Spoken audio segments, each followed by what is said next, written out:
하나님은 영이시니 예배하는 자가 영과 진리로 예배할지니라.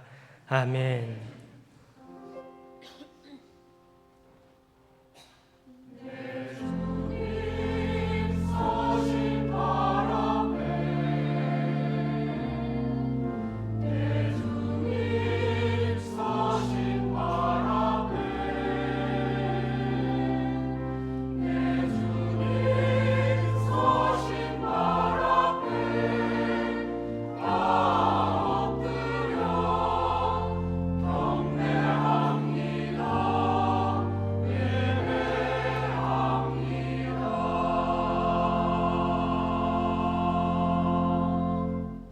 거룩하신 하나님 아버지, 허물과 죄로 죽은 저희들을 왕같은 제사장이요 거룩한 나라요 하나님의 소유가 된 백성으로 불러주셔서 이 시간 하나님을 예배할 수 있도록 은혜를 베풀어 주시니 감사합니다.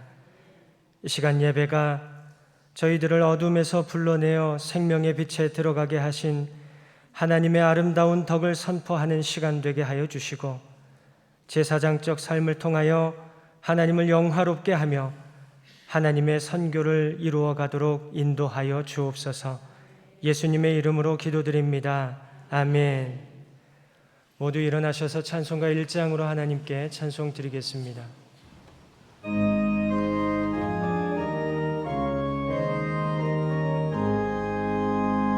만복의 근원 하나님, 온 백성 찬송 드리고 저 천사여 찬송하세. 찬송 성부 성자 성령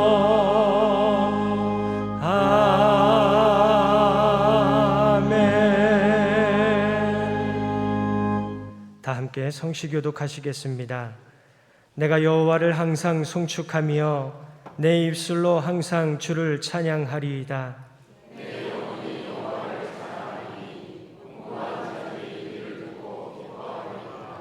나와 함께 여호와를 광대하시다 하며 함께 그의 이름을 높이세.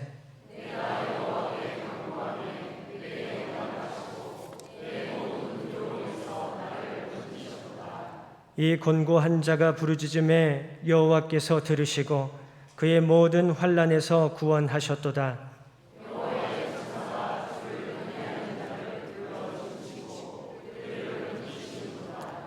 너희는 여호와의 선하심을 맛보아 알지어다. 그에게 피하는 자는 복이 있도다.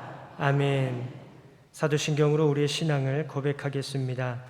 나는 전능하신 아버지 하나님 천지의 창조주를 믿습니다. 나는 그의 유일하신 아들 우리 주 예수 그리스도를 믿습니다. 그는 성령으로 잉태되어 동정녀 마리아에게서 나시고 본디오 빌라도에게 고난을 받아 십자가에 못 박혀 죽으시고 장사된 지 사흘 만에 죽은 자 가운데서 다시 살아나셨으며 하늘에 오르시어 전능하신 아버지 하나님 우편에 앉아 계시다가 거기로부터 살아있는 자와 죽은 자를 심판하러 오십니다. 나는 성령을 믿으며 거룩한 공교회와 성도의 교제와 죄를 용서받는 것과 몸의 부활과 영생을 믿습니다. 아멘. 찬송가 543장 어려운 일 당할 때 함께 찬송 드리겠습니다.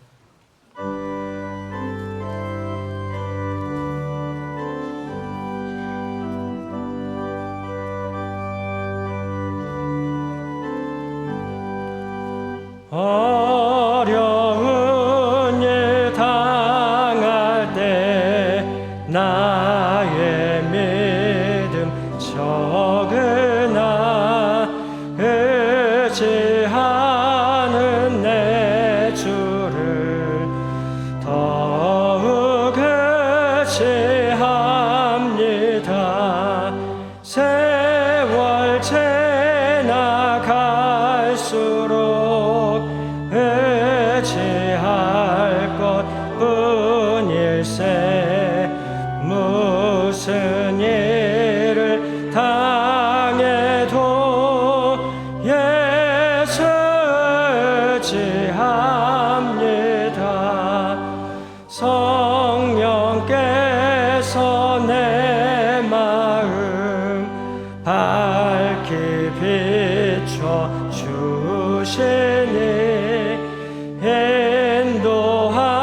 하심 따라서 주만 의지합니다.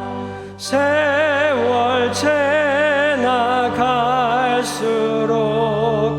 의지할 것뿐일세. 무슨 일을 당해도 예수 의지합니다.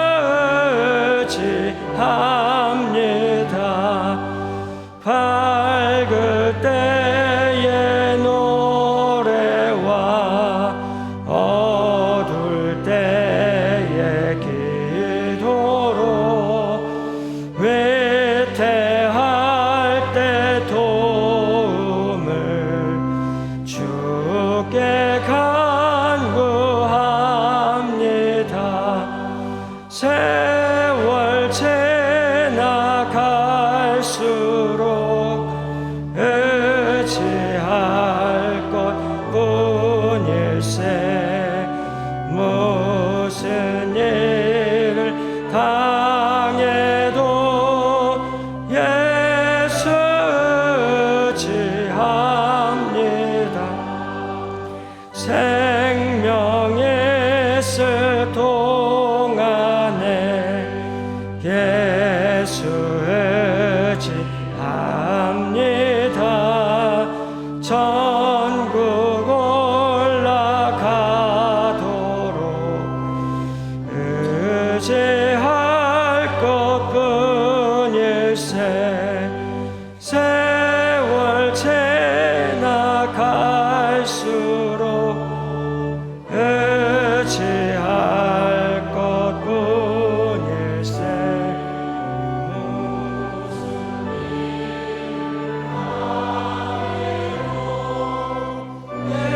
예수 의지합니다.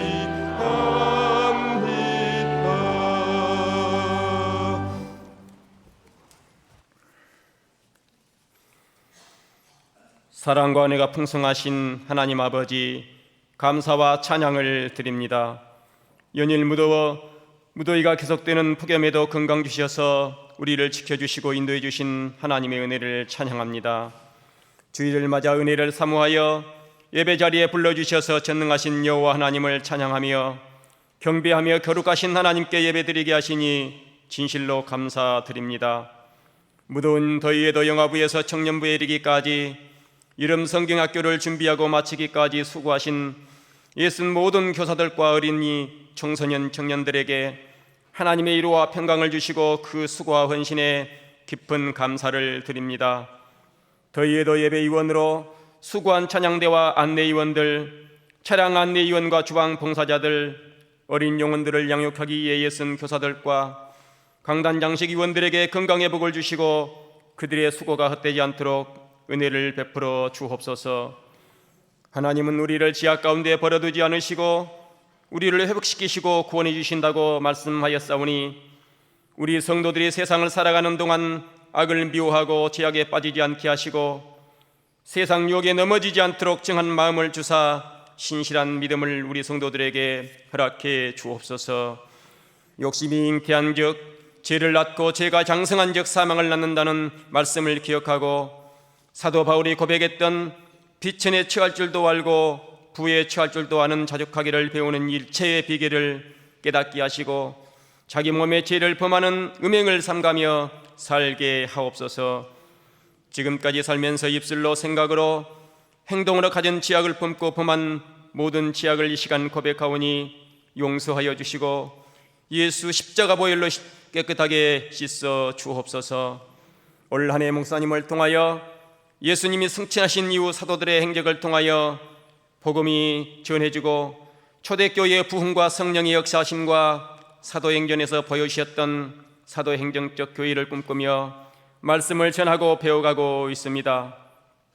성령으로 충만한 공동체, 예수의 삶을 그대로 사는 공동체가 사도행정적 교회임을 믿습니다. 날마다 기적이 일어나고 고난 속에서도 복음을 전하는 교회가 사도행정적 교회임을 믿습니다. 거룩하고 성결과 정직을 추구하는 공동체이고 평신도에 이르기까지 온 성도들을 리더로 세우는 공동체가 사도행정적 교회임을 믿사오니 우리 신한교회가 땅끝까지 복음을 전하는 선교하는 공동체가 되게 하시고 사도행전을 계속해서 써내려가는 교회가 되게 하옵소서. 우리 성도들의 입술에서 주는 그리스도시요 살아계신 하나님의 아들이라고 고백하는 베드로의 신앙 고백을 본받게 하옵소서. 우리 교회 모든 성도들이 구원의 확신을 갖는 공동체가 되게 하시고 한 사람 한 사람의 입술에서 고백과 감격이 있는 교회가 되게 하옵소서. 성도들의 입술에서 예수 그리스도가 하나님이 약속하신 메시아여 우리를 구원하시려고 이 땅에 오신 하나님의 아들임을 고백하는 우리 모두가 되게 하옵소서. 폭염이 계속된 가운데 연로한 성도들이 많사오니 건강에 유의하게 하시고 무리한 운동이나 외출을 자제하여 무더운 여름을 지혜롭게 이겨내게 하옵소서. 예기치 않는 질병으로 수술을 앞둔 환우들과 수술하여 치료받고 요양하며 치료 중에 있는 여러 성도들에게 여호와 사파 하나님께서 치료의 광선으로 깨끗이 치료받게 하시고 이전보다 건강하게 하셔서 주의 일에 더욱 힘쓰는 삶을 살아가게 하옵소서. 이 시간 말씀을 전하신 담임 목사님에게 강건함과 성령의 충만한 은혜를 부어주시고 말씀을 통해 날마다 우리의 심령이 새롭게 되고 변화된 삶을 살아가게 하옵소서. 성령이 충만함으로 세상에서 너희가 환난을 당하나 담대하라 내가 세상을 이기었노라고 고백하는 저희들이 되게 하옵소서. 찬양 대원들에게 은혜와 복을 주시고 찬양을 드리오니 영광 받아 주옵소서. 말씀으로 사람을 먹이고 씻기고 치료하여 하나님 나라의 등불을 켜는 교회, 등불이 되는 교회가 되라고 말씀하신 예수 그리스도 이름으로 기도합니다. 아멘.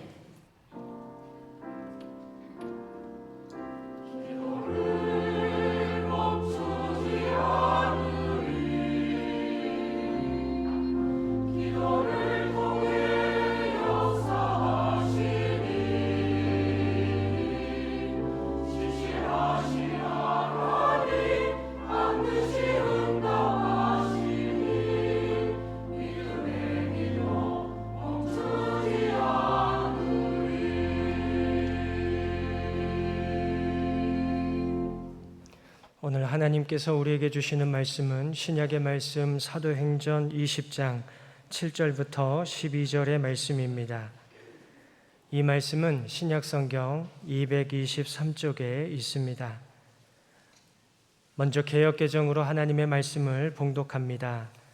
그 주간의 첫날에 우리가 떡을 떼려 하여 모였더니 바울이 이튿날 떠나고자 하여 그들에게 강론할세 말을 밤중까지 계속하매 우리가 모인 윗다락에 등불을 많이 켰는데 유두고라 하는 청년이 창에 걸터 앉아 있다가 깊이 졸더니 바울이 강론하기를 더 오래 하매 졸음을 이기지 못하여 3층에서 떨어지거늘 일으켜 보니 죽었는지라. 바울이 내려가서 그 위에 엎드려 그 몸을 안고 말하되 떠들지 말라 생명이 그에게 있다 하고 올라가 떡을 떼어 먹고 오랫동안 곧 날이 새기까지 이야기하고 떠나니라. 사람들이 살아난 청년을 데리고 가서 적지 않게 위로를 받았더라. 아멘. 세번역 성경입니다. 주간의 첫날에 우리는 빵을 떼려고 모였다. 바울은 그 다음 날 떠나기로 되어 있어서 신도들에게 강론을 하는데 강론이 밤이 깊도록 계속되었다. 우리가 모인 위층 방에는 등불이 많이 켜져 있었다. 유두고라는 청년이 창문에 걸터 앉아 있다가 바울의 말이 오랫동안 계속되므로 졸음을 이기지 못하고 몹시 졸다가 3층에서 떨어졌다. 사람들이 일으켜 보니 죽어 있었다. 바울이 내려가서 그에게 엎드려 끌어안고 말하기를 소란을 피우지 마십시오. 아직 목숨이 붙어 있습니다 하였다. 바울은 위층으로 올라가서 빵을 떼어서 먹고 나서 날이 새도록 오래 이야기하고 떠나갔다. 사람들은 그 살아난 청년을 집으로 데리고 갔다. 그래서 그들은 적지 않게 위로를 받았다. 아멘. 하나님께서 이 말씀을 통하여 우리에게 은혜 주시기를 원합니다.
박수를 이제 하도 안 치시니까 그 찬양을 부를 때 이제 박수를 이렇게 자연스럽게 유도하시는 건 아닌가라는 생각이 듭니다.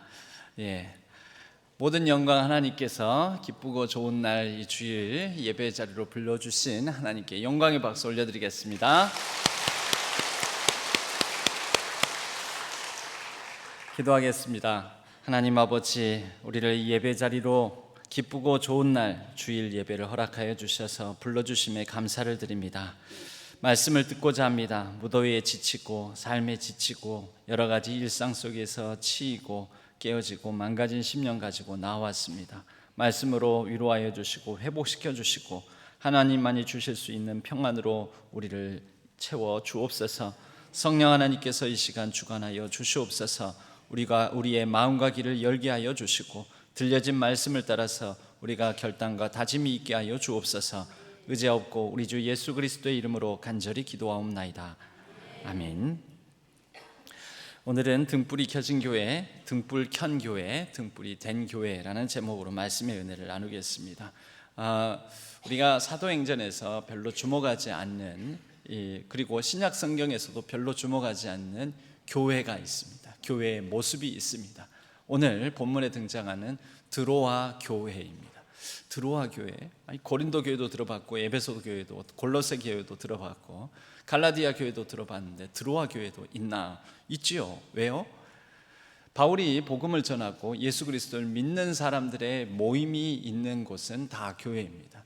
교회는 건물이 아니다. 우리가 많이 들어보았지 않습니까? 그럼 무엇이 교회입니까? 교회는 모임이 교회인데 어떤 모임이냐? 예수를 주로 고백하며 예수 그리스도의 말씀을 따라 살아가며 예수 그리스도를 주로 모시고 결단하고 살아가는 사람들, 그리스도인들의 모임은 다 교회인 것입니다.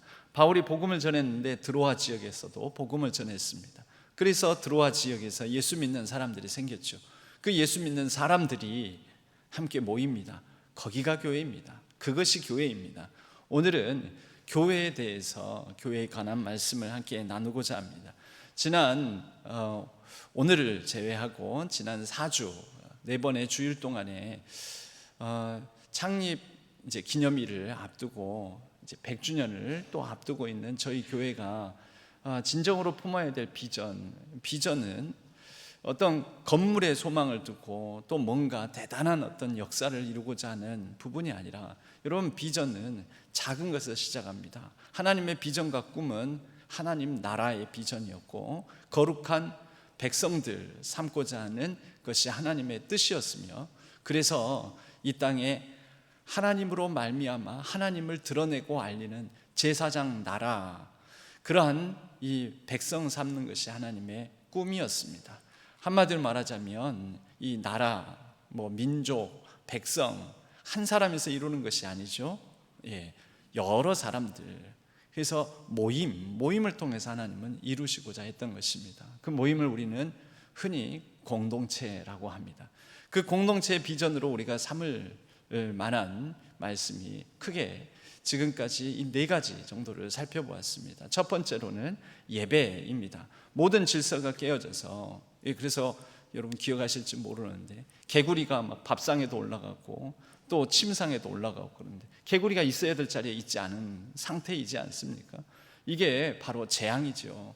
오늘날 우리에게는 있어야 될 자리에 있지 않은 것입니다. 사람은 사람이 있어야 될 자리에 있어야 되고, 또 하나님은 하나님 되시는, 하나님을 하나님의 자리에 우리가 올려놓고 하나님을 경배하고 예배해야 되는 것입니다. 그래서 첫 번째가 예배입니다. 커다란 비전이 아닙니다. 어쩌면 기본적이고 본질적이고 핵심적인 것입니다. 하나님을 하나님의 자리에, 우리는 우리의 자리에, 우리가 있어야 될 자리에 있는 것, 여러분, 이것이 복입니다. 그래서 예배는 축복인 것이죠. 두 번째로는 이방인 가운데에는 임의로 주관하며 그러나 너희끼리는 그래서는 안 된다. 무엇입니까? 너희는 높아지고자 하면은 낮아져야 되고 섬기는 자가 되고, 인자가 와서 많은 사람의 대속물이 되었던 것처럼 자기 자신을 내어주는 삶, 섬김의 삶입니다. 우리를 자유롭게 하신 하나님의 구원의 목적은 우리로 말미암아 내 육체의 기회를 삼는 것이 아니라 이로 인하여 다른 사람을 사랑으로 서로 섬기는, 사랑으로 서로 종노릇하는 바로 예수 그리스도께서 몸소 보여주신 그 섬김, 이것이 우리의 비전이어야 됩니다. 세 번째는 영성이죠. 세 번째 영성은 사실은 습관입니다. 우리에게 경건하고 거룩한 습관이 있는가? 그것이 우리 신앙교회의 문화가 되어 있는가? 여러분, 문화는 한 사람 한 사람의 습관이 쌓이고 쌓여서 집단적인 습관이 될 때 그것이 문화가 됩니다. 바로 그 문화가 우리 신앙교회가 신앙교회 하면은 저 교회는 이러이러한 특징을 가지고 있어, 이러이러한 문화가 있어, 교회 안에 분위기가 있어. 여러분, 그것이 영성입니다. 우리 신앙교회의 영성을 점검해보고 이 영성, 습관화된 영성을 우리가 비전으로 품어야 하는 것이죠. 네 번째로 지난 주일에 우리가 나누었던 제사장적 삶입니다. 산 위에 있는 마을이 숨기지 못할 정도로 너희는 세상의 빛이다. 그 빛을 비추는 삶. 이런 빛을 비춰서 뭐 하게요? 우리가 하나님 드러내야 되죠.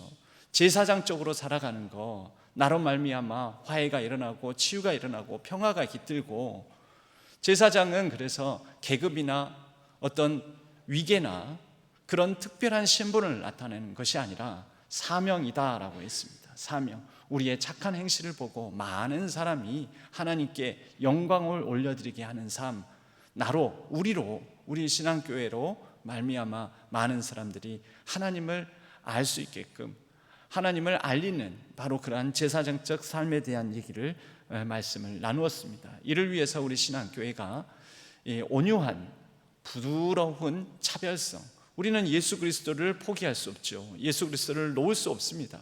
예수 그리스도에 관해서만큼은 우리는 독보적이어야 되고 그 부분에 관하여서는 타협할 수 없습니다만은, 그러나 소망에 관한 이유, 그 예수 그리스도를 믿는 이유를 설명하는 데 있어서는 부드럽고 온유함으로 우리가 부드러운 차별성을 가져야 되는데, 그런 가운데서 우리끼리는 더욱더 사랑으로 서로 사랑하며 응집하고 응집력 높은 공동체임과 동시에 손님 대접하기를 계속하는 타인에 대해서, 다른 사람에 대해서 열린 마음, 개방성을 가진 응집력과 개방성을 동시에 지닌 그런 교회 공동체를 이루어가는 것이 바로 제사장적 삶을 살아가는 우리 신앙교회로서의 비전이다, 비전으로 품을 만하다, 이런 말씀을 함께 나누었습니다.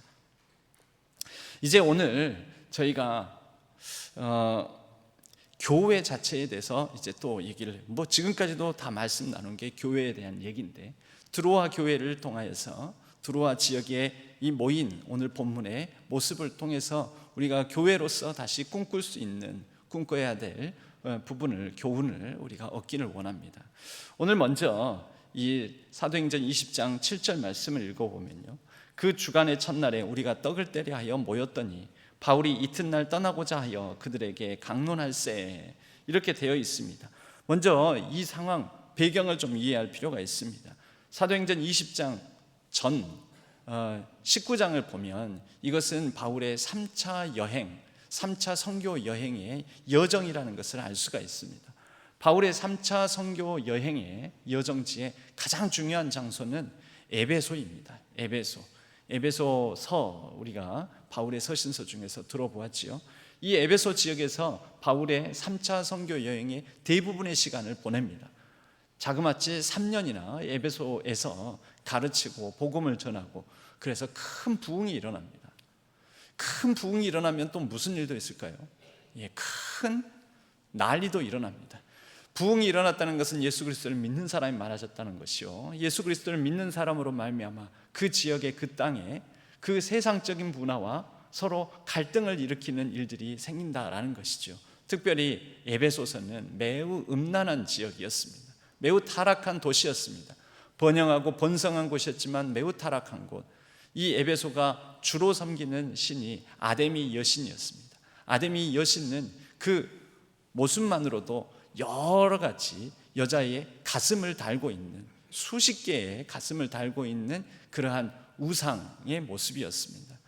매우 음란한 여신이었는데, 이 여신을 섬기는 이 장사치들, 그 여신을 상을 팔아서 돈을 버는 사람들에게는 예수 믿는 사람들이 늘어나는 것이 자신의 수익에 매우 위협이 되었습니다. 그래서 이런 사람들이 바울을 고소하고 소요를 일으키고, 그런 나머지 바울이 이제 생명의 위협도 느껴지고 해서 에베소를 떠나게 됩니다. 바울의 3차 선교 여행을 지도를 통해서 잠깐 보겠습니다. 이렇게 보면 이게 바울이 1차 선교여행, 2차 선교여행, 3차 선교여행, 그리고 마지막 4차 선교여행이라고 할 수 있는 로마로 가는 길, 그리고 로마에서 순교를 하게 되지요. 까만 선, 실선은 저기 로마로 가지 않습니까? 그것이 바울의 마지막 여정입니다. 그리고 그 직전에는 까만색 점선이 바로 바울의 3차 여행입니다. 바울의 3차 여행지는 이쪽 예루살렘, 오른쪽 밑에 예루살렘 있죠. 예루살렘 쪽에서 보면 쭉 점선, 까만 점선이 있습니다. 그렇게 위로 올라가면 안디옥에서 출발을 합니다. 3차 여행은 항상 안디옥이 터미널처럼 출발도 여기서 하고 마무리도 여기서 합니다. 그리고 또 새로운 2차, 또 새로운 3차를 시작하게 되죠. 안디옥에서 시작을 해서 까만 점선이 저쪽 아시아, 터키 지역을 지나서 갑니다. 그러면서 중간에 에베소에 머물게 되죠. 에베소에 머물러서 에베소에서 3년의 사역을 하고, 그리고 나서 저쪽 그리스 지역인 마게도냐 지역으로 넘어가게 됩니다. 에베소에서 마게도냐 지역으로 넘어가서 마게도냐에 2차 선교 여행의 개척지였던 그 선교지를 다 둘러보고 아래까지 내려왔다가 다시 위로 올라와서 위쪽에 빌립보를 거쳐서 드로아에 이르게 됩니다. 오늘 지금 우리가 읽게 되는 드로아는 바로 이런 상황입니다. 에베소 거쳐서 마게도냐 지방 거쳐서 마게돈 지방 도시들을 다 훑고, 그리고 난 다음에 다시 거슬러 올라와서 이제 드로아로 건너가는 상황. 오늘 6절에 보면 이렇게 말씀이 나옵니다. 읽지는 않았습니다. 그러나 6절 편 성경책 본문 6절을 보면 우리는 무교절 후에 빌립보에서 배로 떠나 닷새만에 드로아에 있는 그들에게 가서 이레를 머무니라. 다시 한번 지도 볼까요? 지도를 보면 거기에 마게도냐 지방으로 갔다가 빌립보는 마게도냐 지방의 첫 성이라고 2차 선교 여행에서는 나옵니다. 그 빌립보 지역이 첫 성이라 하면은 떠날 때는 마지막 성이 되겠지요. 마게도냐 지방에 저 위쪽 상단의 마게도냐 지역에 빌립보라는 점, 그 점에서 지금 배를 타고 드로아로 넘어가게 되는 것이지요. 그게 6절입니다. 6절 드로아로 넘어와서 닷새 만에 드로아에 도착해서 드로아에서 이래 7일 동안 머무는 상황 중에 일어난 사건이 오늘 본문입니다. 드로아는 우리에게 익숙지가 않습니다만은 드로아는 세계사에서는 트로이라고 불리는 곳입니다. 트로이를 우리 성경에서는 한글로는 드로아라고 이렇게 번역을 해 놓았습니다. 그래서 우리가 알고 있는 지명인데도, 익숙한 지명인데도 낯설게 느껴지기도 하죠. 조금 더 그 드로아 지역에 초점을 맞춰서 보면 이렇게 말할 수가 있습니다. 아까 그 여정지의 안내선들을 다 제거하고 보면 드로아는 바로 오늘날 터키의 북부 해안가 쪽에 있는 그러한 도시라고 말할 수가 있겠지요. 그리고 그 밑으로는 에베소가 있고 또 그 밑으로는 밀레도가 있고 이렇습니다. 이 드로아에서 생긴 일이 오늘 말씀의 배경을 가지고 있는데요. 이제 그 주간의 첫날, 일주일 머무르면서, 그런데 그 일주일 중에 주간의 첫날이라면은 오늘 우리로 말하자면 주일입니다. 주일. 그 주간의 첫날. 왜냐하면 마지막 날이 안식일이었거든요. 유대인들에게는 마지막 날이 안식일입니다. 마지막 날이 안식일로 일주일이 마무리 짓고, 그리고 나서 그 주간의 첫날, 우리로 말하자면 유대인의 안식일은 토요일이니까요. 토요일을 마지막 날로 삼은 그 주간의 첫날은 뭐가 되겠습니까? 일요일, 주일이 되는 거죠. 그래서 주일날 모여서 우리가 떡을 때려, 성경에 특히 사도행전에 떡을 뗀다라는 말은 그냥 밥 먹는다는 소리가 아닙니다. 성찬식을 행한다라는 것입니다. 서로 성찬을 나눕니다. 그들은 초대 교회에 이 사람들은, 그리스도인들은 모이면 항상 식사를 나누면서, 식사를 가난한 사람들이 보통 모입니다. 가난한 사람들에게 식탁을 같이 나누면서 이것은 하나님께서 우리에게 주신 것이니, 이것으로 우리가 생명을 얻으니, 이것으로 생명을 받았으니 우리가 생명과 같은 내 떡을 떼어줌으로 말미암아 예수 그리스도 안에서의 한 형제 자매임을 확인하는 바로 그 모든 식사 자리가 성찬이 되었습니다. 떡을 뗀다라는 것은 단순히 밥 먹는 자리였구나가 아니고 이 가운데 성찬, 예수 그리스도의 살과 피를 상징하는 성찬을 바로 식사 자리에서 나누면서 이를 통하여 말씀 자체이신 예수 그리스도, 그 말씀의 교제를 이루었다라는 의미입니다. 여러분, 교회의 모습 첫 번째는 바로 떡을 떼는, 곧 말씀을 나누는 모임이라는 것입니다. 그리고 그 뒤에 바울이 이튿날 떠나고자 하여 그 다음날 바울이 이제 트로이에서 일주일 머물고 떠나가는 날이었던 것 같습니다. 바울이 말씀을 전합니다. 말씀을 언제까지 전하냐면 말을 밤중까지 계속해서, 그리고 8절에 우리가 모인 윗다락에 등불을 많이 켰는데, 이렇게 나옵니다. 등불을 켠 교회 공동체의 모습인 것이지요. 어떤 등불입니까? 예배의 등불이고 말씀의 등불인 것이지요. 그런데 이것은 실제적인 당시의 주택 구조를 보면은 실제적인 모습이기도 했었습니다. 당시 이렇게 로마화된 도시들에는 많은 인구, 사람들이 모여들게 되었는데, 그러다 보니 이 평평한 땅에 그냥 건물을 1층으로 지어 놓을 수가 없었습니다. 이 좁은 면적에 사람들이 많이 살아야 되니까 층을 올릴 수밖에 없었죠. 그래서 오늘날의 아파트의 기원이 되는 그런 가옥 구조가 이때 형성됩니다. 그것을 인슐라라고 합니다. 인슐라라는 로마식 아파트가 당시 출현하게 됩니다. 그 모습은 이렇게 생겼습니다. 몇 층짜리입니까? 뭐 요즘 치면은 그냥 다세대 빌라 주택인 것 같은데, 근데 이게 최초로 아파트, 실질적인 최초의 아파트입니다. 이런 아파트 구조, 그 유적지에는 실제 유적으로는 이렇게 남겨져 있습니다. 그 다음 사진을 보면 이런 모습, 이렇게 1층, 2층 있죠? 이 3층, 이게 5층까지 높이 쌓아 올려진 건물들도 있었다고 합니다. 근데 위층들은 이제 파괴가 되고 이렇게 1층, 2층까지 남겨져 있는데, 이 앞에 그림을 다시 보면요, 1층은 보통 상점, 저자거리에, 그래서 장사하는 곳, 우리도 그렇죠. 이렇게 생활 편의시설, 이렇게 1층에 편의점이라든지 뭐 카페라든지 이렇게 1층에 입점하지 않습니까? 그리고 2층, 3층, 보통 2층까지도 상점으로 쓰고요. 그리고 3층, 4층, 5층 이렇게는 이제 사람들이 거주하는 주택으로 사용했다고 하죠. 이게 최초의 주상복합 아파트인 것이지요. 그런데 여러분, 가난한 사람들이 이 아파트에 살았겠습니까? 좀 사는 사람들, 부자들이 아파트에 살았겠습니까? 보통 부자들이라고 그러시는데, 이거 오늘날 우리 아파트들을 생각해서 하셔서 그러는데, 그때 당시에는 엘리베이터가 없었죠. 당연히 그때 당시에는 화재가 나면 위층에 사는 사람은 거의 죽는 구조였습니다. 근데 화재가 잘 났습니다. 왜요? 그때 당시에는 이 화재 안전시설도 없을 뿐만 아니라, 그리고 각 개별적인, 저 위에 지금 단면도가 있는데요, 3층을 한번 보십시오. 3층에 있는 저기에 한 가구가 살았습니다. 방 하나에. 그런데 저 한 가구에 사는데 저기가 환기가 잘 안 됩니다. 상수, 하수, 상하수도 시설도 잘 안 되어 있습니다. 그리고 음식을 해 먹어야 되는데 음식을 해 먹으면은 배기가 안 됩니다. 근데 음식을 해 먹다 보면은 조그만 화로 같은 그곳에서 빵을 굽고 음식을 해 먹게 되는데, 화재가 자주 났었습니다. 근데 화재가 나면 불길은 위로 올라가지 않습니까? 근데 도망가기도 힘들고, 그래서 가난한 사람들이 저 위층에 살았습니다.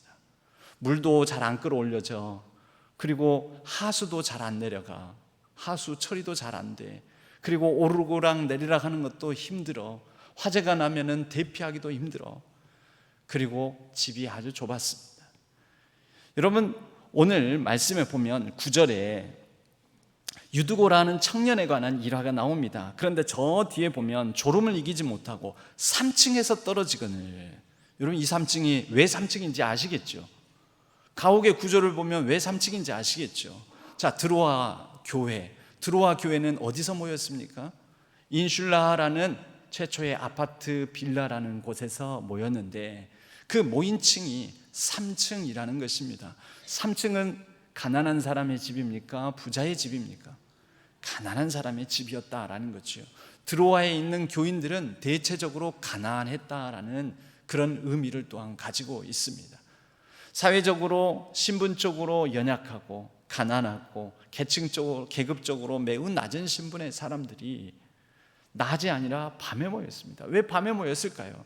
여러분, 이것도 우리는 성경을 읽으면서 단순히 문자가 아니라 그 행간을 읽어야 되는 거죠. 그때의 주택 구조와 시대의 배경을 통해서 이해를 해야 됩니다.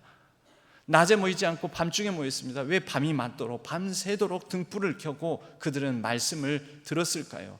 밤중에 모여서 왜 떡을 떼었을까요?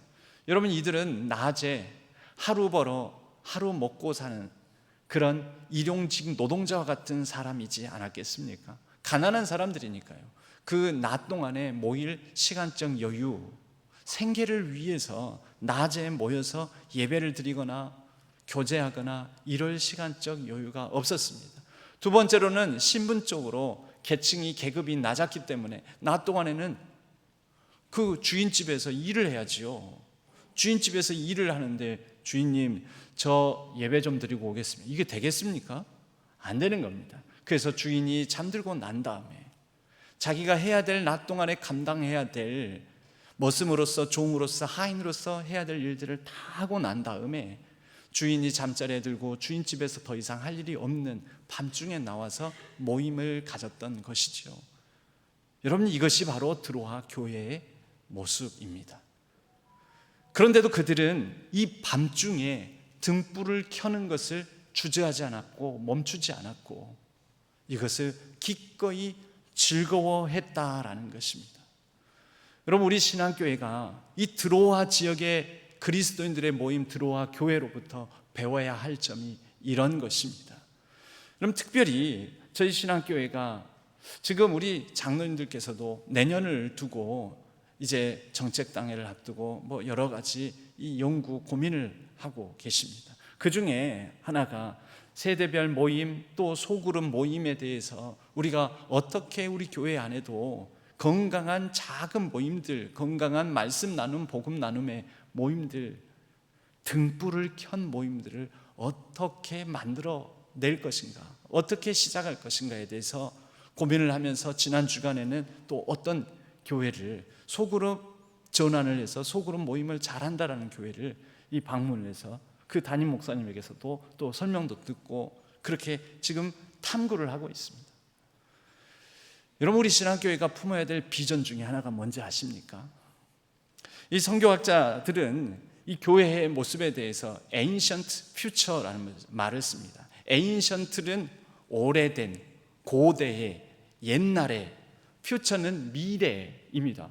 아니, 어떻게 상반되는 두 단어가 동시에 쓰여질 수 있을까? ancient future, 오래된 미래.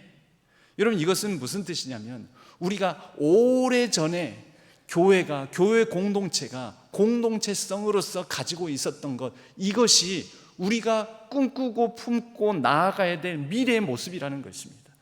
미래 교회라고 해서 뭐 그 특별하고 새로운 게 있는 게 아닙니다. 하나님의 꿈이 완전히 새로운 형태, 새로운 모습이 아닌 것입니다.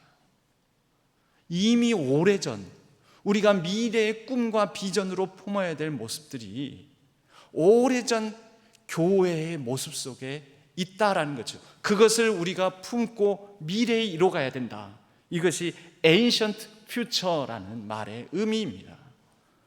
ancient future가 드로아 교회에 있지 않습니까? 여러분, 오늘날 우리 신앙교회가 구역이 있습니다. 근데 구역 모임 됩니까? 지금 구역 모임 한 달에 한 번은 모입니까?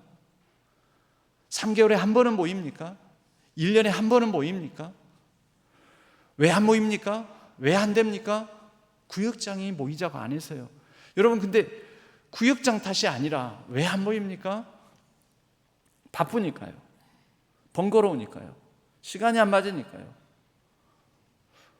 서로 이 일하고 옛날에 비해서 직장 생활도 해야 되지, 뭐 애도 봐야 되지, 뭐 또 집을 오픈하는 게 그러려면 사람들 초청하고 사람들과 함께 모임하려면 번거롭지.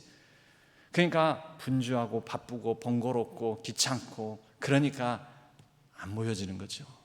안 모여지는 거죠. 여러분, 드로아 교회는 일용직 노동자 같은 사람들이었고 사회적으로 계층이 낮은 사람들이었습니다. 모임 장소가 인슐라라고 하는 3층 이상의 이 공간에서, 좁은 공간에서 여러분, 그들이 밤중에 자신의 일을 다 마치고 왔을 때, 여러분 그때 당시에 이 가난한 사람들이 막 씻고 모였겠습니까? 그러면 하루 종일 땀 흘리고 땀이 밴 냄새를 가지고, 그리고 떡을 뗀다고 하는데 좁은 곳에서, 환기 배기가 안 되는 곳에서 교인들이 온다. 드로아에 있는 우리 그리스도인 형제 자매들이 온다 하면 거기서 빵을 구웠겠지요. 떡을 떼기 위해서 빵을 구워야 되지 않습니까?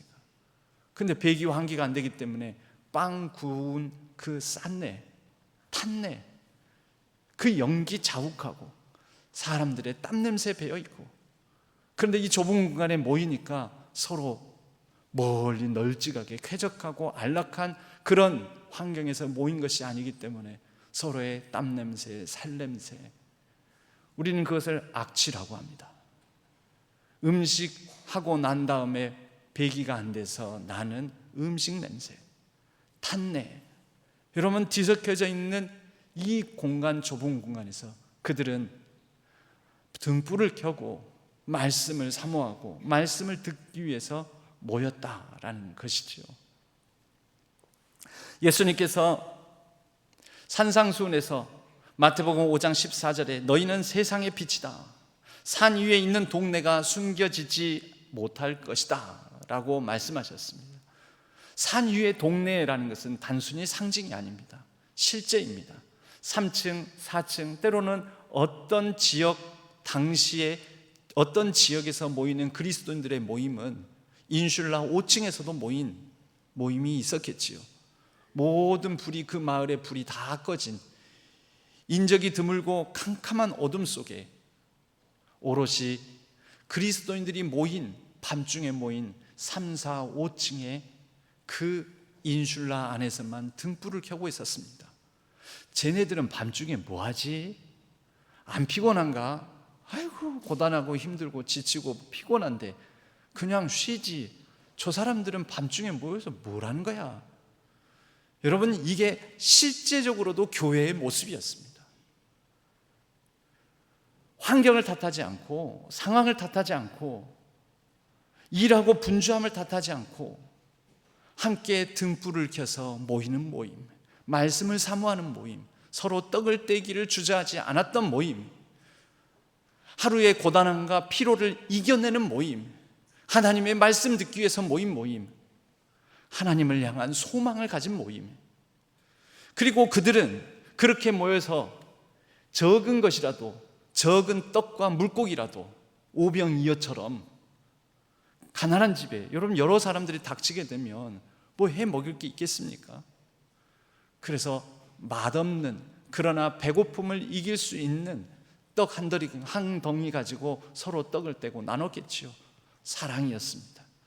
서로의 땀냄새, 그리고 여러 악진나는 살냄새, 전혀 유쾌하지 않은데도 그것을 불쾌하게 여기지 않았습니다.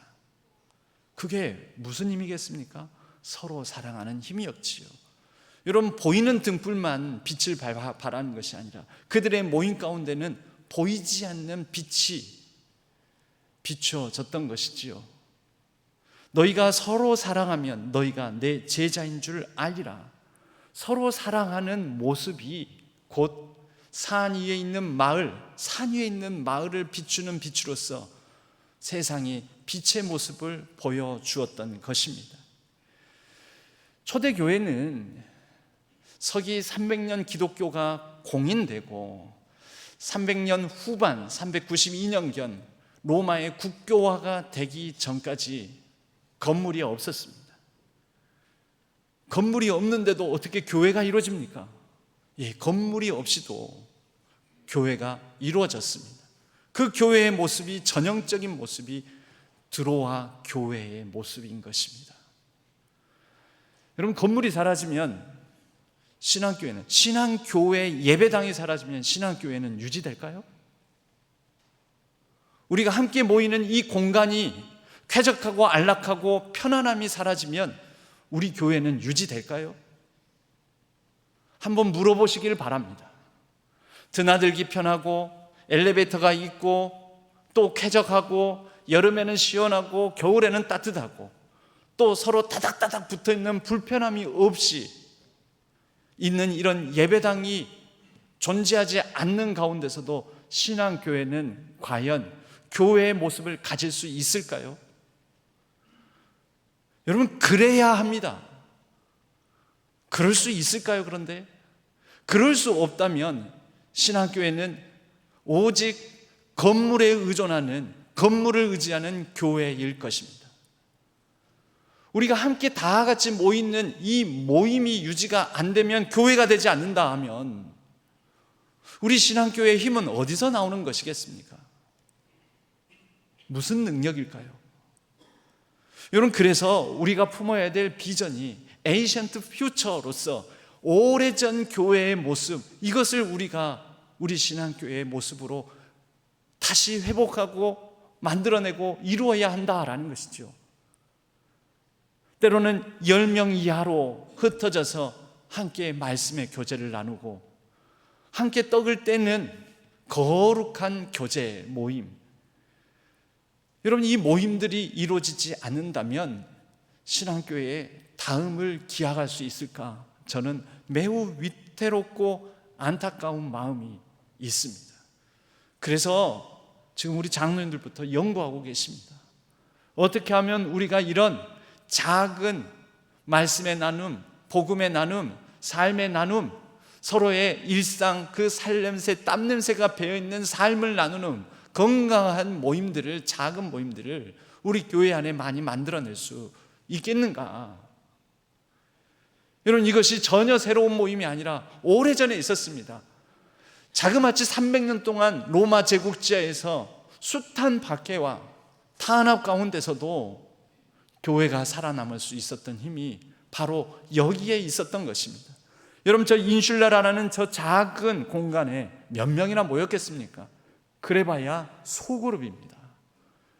그런데 그 소그룹 교회가 건강하게 등불을 켜고 등불이 되어 비침으로 그 건강한 작은 소그룹이 서로 떡을 떼며 서로 사랑하며 다르게 살아감으로 말미암아 여러분, 다른 사람에게 빛을 비추는, 빛이 되어 빛을 비추는 그런 능력 있는 교회가 되지 않았겠느냐라는 것이죠. 저는 우리 신앙교회가 이런 꿈을, 이런 비전을 품어야 한다고 생각합니다. 그것이 100년을 맞이하는 우리 신앙교회가 이제 이거 저 혼자 할 수 있겠습니까? 저 혼자 못하죠. 우리 성도님들이 그렇구나, 교회가 원래 그러는 것이구나, 원래 초대교회에 그 회복해야 될 모습이 바로 이런 모임들을 회복해야 되는 것이구나. 여러분, 이것이 저뿐만 아니라 우리 모두가 같이 품게 되는 교회에 대한 소망과 비전이기를 바랍니다. 바울이 이제 유두고라는 청년이 거기에서 말씀을 듣는데, 어떤 설교는, 어떤 목사님들은 이 본문을 가지고, 그러니까 예배 시간에 졸지 말고 말씀 들을 때 졸다가 떨어지면 이렇게 죽는다고 이렇게 얘기하시는 분들도 있는데, 이건 본문을 잘못 해석한 겁니다.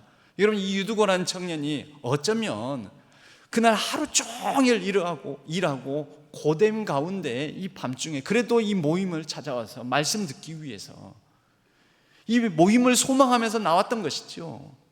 그리고 조는 것입니다. 여러분, 이거는 유두고라는 청년이 게으르고 나태하고 말씀에 태만하고 게을러 빠져가지고 조는 것이 아니라 어쩔 수 없이 육체의 한계를 이기지 못하는 것이죠. 그런데도 얼마나 이렇게 귀한 졸음입니까? 그러니까 여러분, 졸더라도 집에서 졸지 마시고 집에서 주무시지 마시고 여기 나와서 조시기 바랍니다. 저는 조는 분들을 뭐라 하지는 않습니다. 안 나오는 분들이 잘못된 것이지 여기 나와서 조는 분들은 괜찮습니다.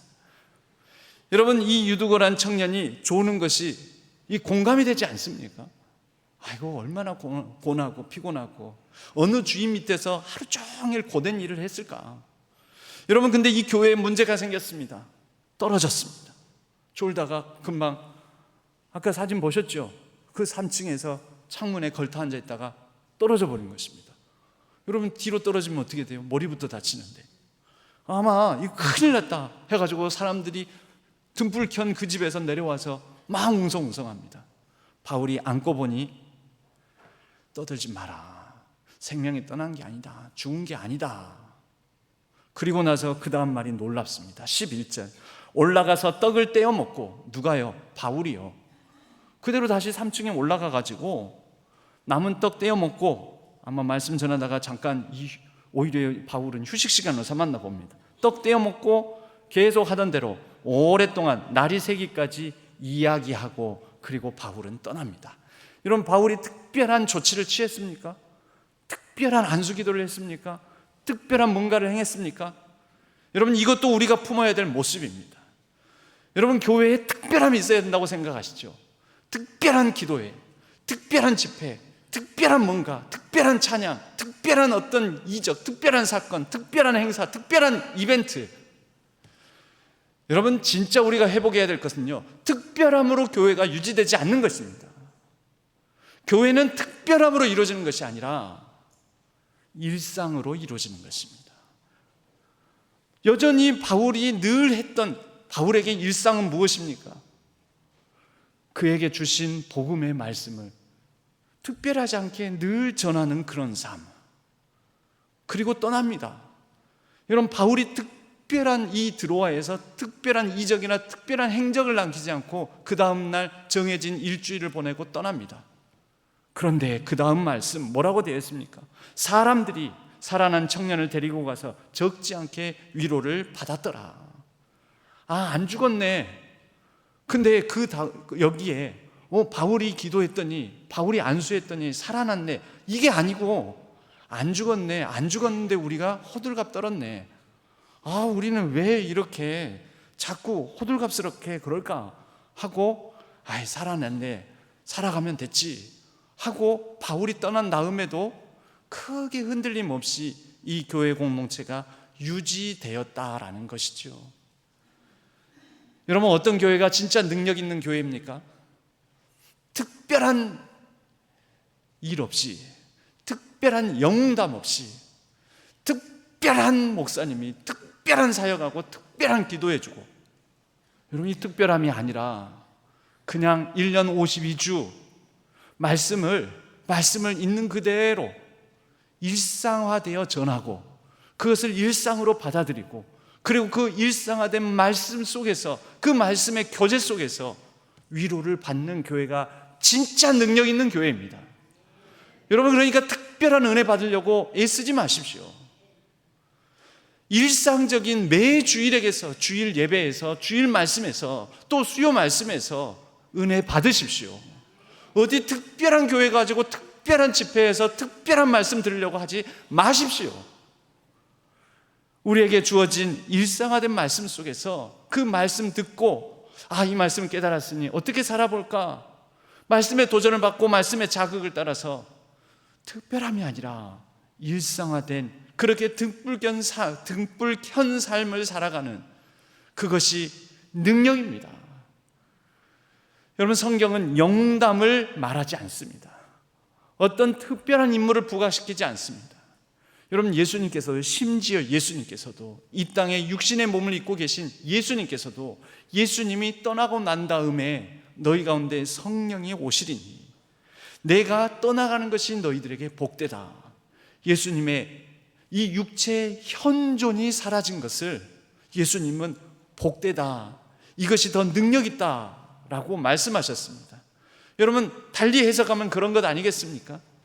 예수님의 몸, 육신의 이 현존이 있는 상태, 그럼 예수님의 몸, 육신이 그 자체가 우상이 될 수도 있죠. 여러분, 진짜 믿어야 될 것은 무엇입니까? 보이지 않으시나 보이지 않는 가운데 일하시는 하나님에 대한 믿음. 여러분, 어떤 훌륭하신 목사님 임종 직전에, 목사님 후배 목회자들을 위해서 제가 알기로는 한경직 목사님에 관한 일화로 알고 있는데요, 후배 목사님들을 위해서 꼭 한마디 목회의 정수를 담은 한마디 충고를 해 주십시오. 그랬더니 이 목사님이 진짜 특별하지 않은 말씀을 하셨습니다. 그 한 말씀은, 목사님들 예수 잘 믿으십시오. 여러분, 저도 그 맥락에서 여러분께 말씀드리겠습니다. 여러분, 특별한 메시지 아닙니다. 예수 잘 믿으십시오. 여러분, 누구 믿지 마십시오. 여러분, 저를 믿지 마십시오. 옆에 있는 기도 많이 하는 권사님, 기도 많이 하는 어느 누군가를 의지하지 마십시오. 우리가 의지해야 될 것은 정말 특별하지 않은 메시지를 여러분에게 전합니다. 하나님을 의지하시기 바랍니다. 보이지 않으나 보이지 않는 가운데 우리 가운데 일하시고 우리에게 말씀하시고 우리에게 소망을 두고 행하시고 지금도 살아계셔서 우리의 삶을 이끄시는 그 하나님을 믿고 의지함으로 살아가는 저와 여러분 되기를 바랍니다. 여러분, 무엇이 보이지 않는다고, 무엇이 사라졌다고, 무엇이 안 된다고, 여러분 거기에서 절망을 느끼고 이제 못한다고, 할 수 없다고 말하는 것은 그리스도인이 아닙니다.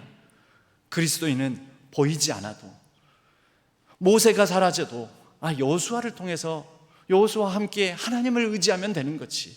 바울이 떠나고 난 자리에도 그들은 하나님께 소망을 두고 하나님을 의지하며 위로를 받습니다. 그리고 그들은 계속해서 말씀 붙들고 살아갑니다. 여러분, 그렇게 등불을 켜고 등불이 되어 가는 것입니다.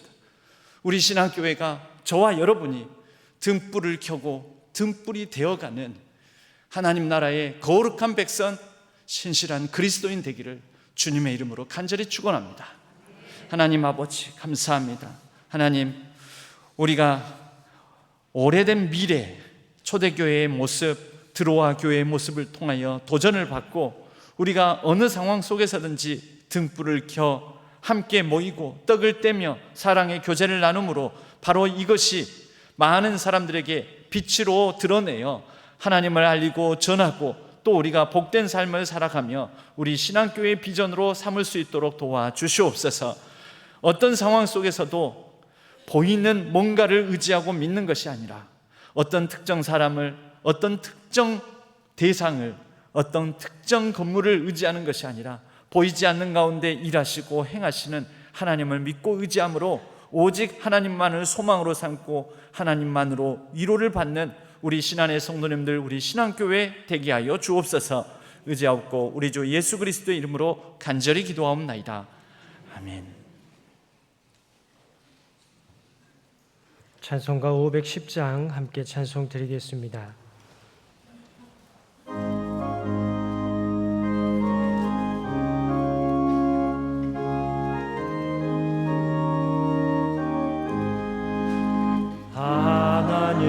하나님의 진리 등대 길이 빛나니 우리 뜻도 등대되어 주의 사랑 비추세. 우리 작은 불을 켜서 험한 바다 비추세. 물에 빠져 헤매느니 건져내어 살리세. 새의 밤은 깊어가고 성난 물결 설렌다.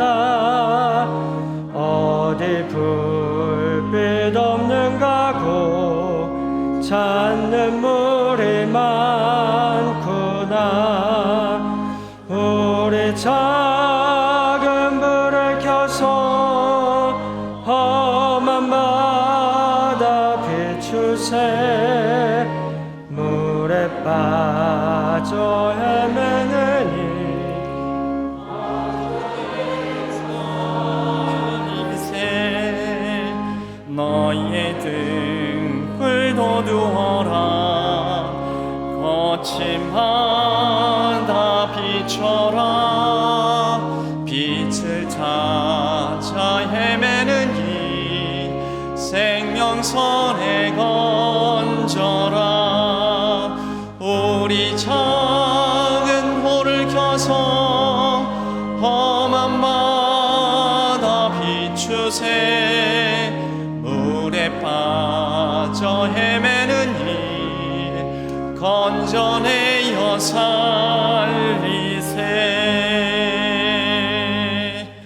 하나님 아버지, 우리에게 주신 모든 것이 하나님으로부터 말미암았음을 믿음으로 고백하며 주 이름 헌금으로 11조로 선교와 비전 헌금으로 각가지 감사의 제목을 담아 감사의 예물로 구별하여 드립니다. 이 예물을 기뻐 받아 주시옵고 하나님 나라와 영광 위하여 복된 하나님 나라의 비전을 이루기 위하여 아름답게 쓰여지게 하여 주시옵소서. 우리의 가정과 자녀 손들을 지켜주시고 또 그 진로와 행보 가운데 하나님께서 함께하여 주심으로 형통하게 하여 주시옵소서.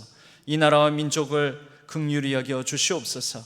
여러 정치적인 혼란과 또 경제적인 위기, 이에 대한 걱정과 근심이 많은 때입니다. 하나님, 위정자들이 회개하는 심령과 겸손한 마음으로 또 마음을 합하여 합력하여 정의로운 나라 또 평화로운 나라 이루어갈 수 있도록 도와주시옵소서.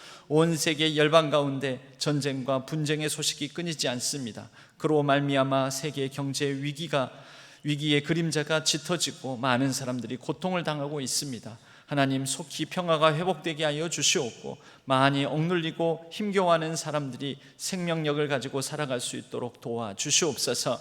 우리의 일상을 거룩하게 하여 주시고 99주년 이제 100주년을 맞이하는 우리 신앙교회 위에 함께하여 주셔서 하나님께서 이루신 그 꿈과 또 품으신 그 꿈과 비전을 우리가 품고 이루어 나갈 수 있도록 축복하여 주시옵소서.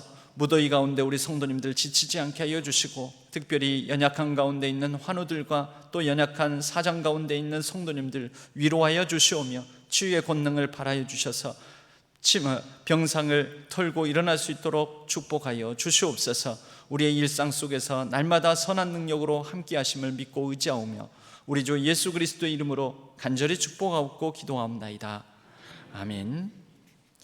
교회 소식은 주보를 참조해 주시기 바랍니다.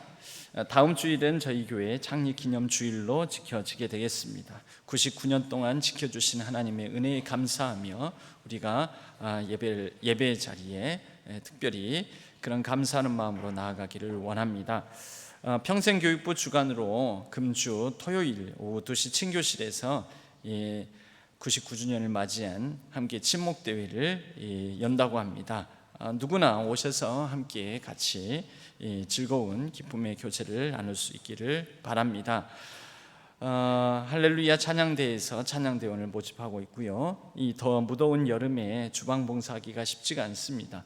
우리가 먹는 거, 우리가 누리는 것을 너무 당연하게 여기지 않았으면 합니다. 감사한 마음, 또 수고하는 사람들이 있다라는 것을 우리가 기억하고 기쁨으로, 감사함으로 먹고 마시되 또 서로를 격려할 수 있으면 좋겠습니다.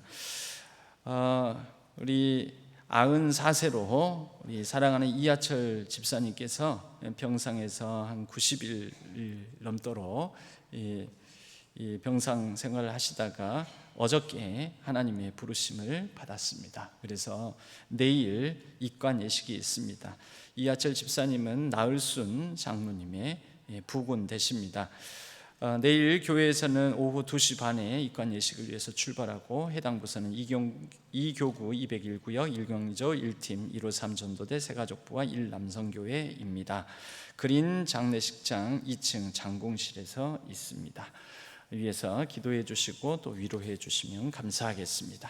우리 옆에 분들과 인사 나누겠습니다. 등불을 켜서 등불이 됩시다 라고 인사 나누겠습니다. 등불을 켜서 등불이 됩시다. 모두 자리에서 일어나시겠습니다. 주기도문송과 축도로 예배를 마치겠습니다.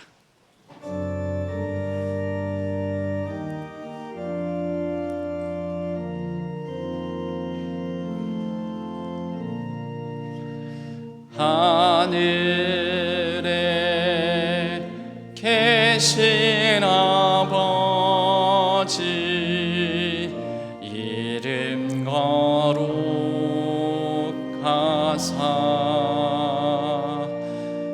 주님 나라 임하시고 뜻이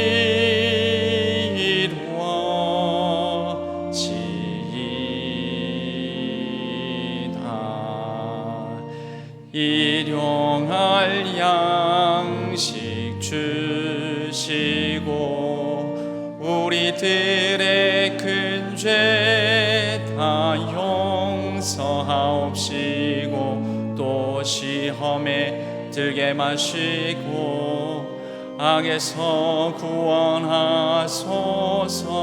대개 주의 나라 주의 권세 주의 영광 영원히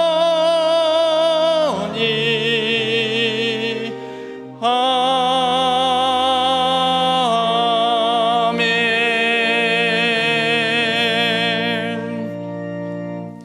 이제는 우리 주 예수 그리스도의 은혜와 하나님 아버지의 지극하신 사랑하심과 성령 하나님의 위로 교통하심이 말씀의 등불, 예배의 등불, 섬김의 등불, 제사장적 삶의 등불을 켜서 이 땅에 하나님 나라를 전하고 하나님을 드러내고 보여주는 등불이 되고자 다짐하는 우리 모든 신안의 성도님들 위해, 우리 신안교회 위해, 온라인상에서 흩어져 예배를 드리는 모든 예배자들 위해 이제로부터 영원까지 함께 하시기를 간절히 축원하옵나이다.